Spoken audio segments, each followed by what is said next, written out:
ওই বাচ্চাটা কোথায়? ও মা হবে।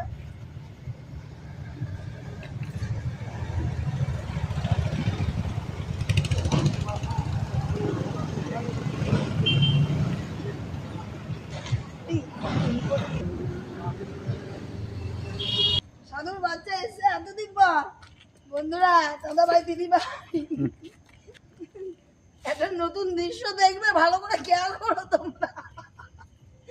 দেখো, আমাদের দোষ নাই, আমরা তো ভিডিও করি, আমাদের দোষ নাই। তোমরা কিন্তু এই ভিডিওটা কিন্তু অবশ্যই ভালো করে ফলো করবে, কিন্তু তাহলেই বুঝতে পারবে। কিন্তু আমার দোষ নাই, আমি কি করবো বলো? আমি তো ভিডিও করছি, সামনে পড়ে গেছে, ভিডিওতে উঠে গেছে, আমি তো ডিলিট করতে পারবো না বলো।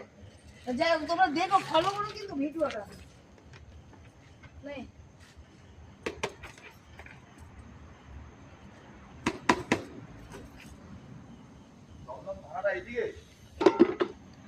আমার কিন্তু দোষ দেবা না বন্ধুরা, দাদা ভাই দিদি ভাই আগেতে বলে দিন, আমারে দোষ দেবা না।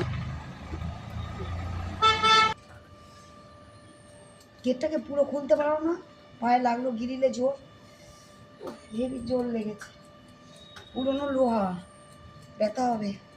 দাঁড়া, তোকে দিচ্ছি, তোদের জন্য গুঁতো কাটা খেতে খেতে মরলাম বসে, তোদের জন্য। ওই যে বন্ধুগণ, সে দল বেঁধে ওই যে গল্লিতে দাঁড়িয়ে আছে, আমাকে ওই গল্লিতে তার ফোন নিয়ে যেতে পারি না। একদল এখানে দিলাম, রাস্তা একদল দিয়ে এসছি। যাই হোক, রাখছি বন্ধুরা, গুড নাইট।